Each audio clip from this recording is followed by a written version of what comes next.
Баршаңызға сәлем. Бүгін сіздермен ноқат пен анардан және киноа қосылған дәрумендер мен минералдарға өте бай салат түрімен бөлісемін. Әдеттегідей ингредиенттердің тізімі осы видеоның астында.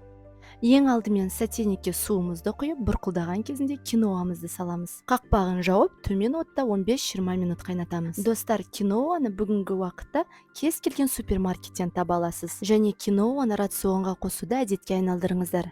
Өйткені ол ағзаға қажетті амин қышқылдарының және ақуыздың көп мөлшерін құрайды. Глютенсіз болып келеді, омега 3-ке бай. Достар, каналға тіркеліп, лайк басып, қоңырауша белгісін басып кетіңіздер. Келесі анарды алып, видеодағыдай бөліп тазалаймыз. Достар, анар жидегінің құрамында А, Б, С дәрумендері мен минералды заттар көптеп кездеседі. Гемоглобинді жоғарылатады, денені, жүректі, асқазанды қуаттандырып, қан қысымын төмендетеді. Қысқаша айтқанда, иммунитет жүйесін күшейтеді. Тағы осы салаттың басты ингредиенттерінің бірі ноқат. Ноқаттың адам үшін пайдасы баға жетпес. Оның құрамында мырыш, магний, натрий, кальций, темір, тағы басқа және әртүрлі дәрумендер мен минералдардың тамаша көзі болып табылады. Ас қорыту жүйесінің жұмысын жақсартады, жүрек тамыр жүйесін нығайтып, жүрек ауруларының алдын алады. Сондықтан осындай қолжетімді дәрумендерге өте бай өнімдерді қолдануға тырысыңыздар. Киноамызды артық суынан арылтып, руккола мен петрушкамызды майдалап тураймыз. Мен консервіленген ноқатты қолдандым. Ал сіздерде кәдімгі ноқат болса, оны 8 сағатқа немесе бір түнге салқын суға салып қойып қоямыз. Суда ноқаттың көлемі 2-3 есе өседі.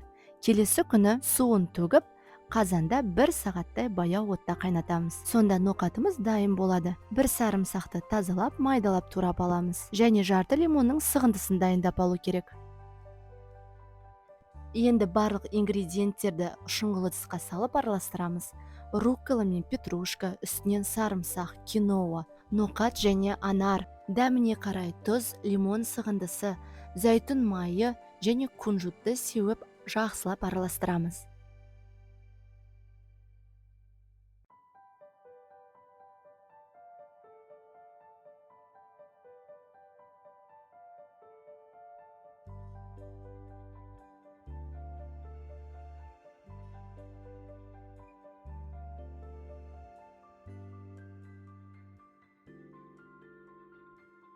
Міне біздің көзге ерекше түсетін, өте дәмді, пайдалы салатымыз дайын болды. Достар, видеома лайк басып, тіркелуді ұмытып кетпеңіздер. Сау болыңыздар.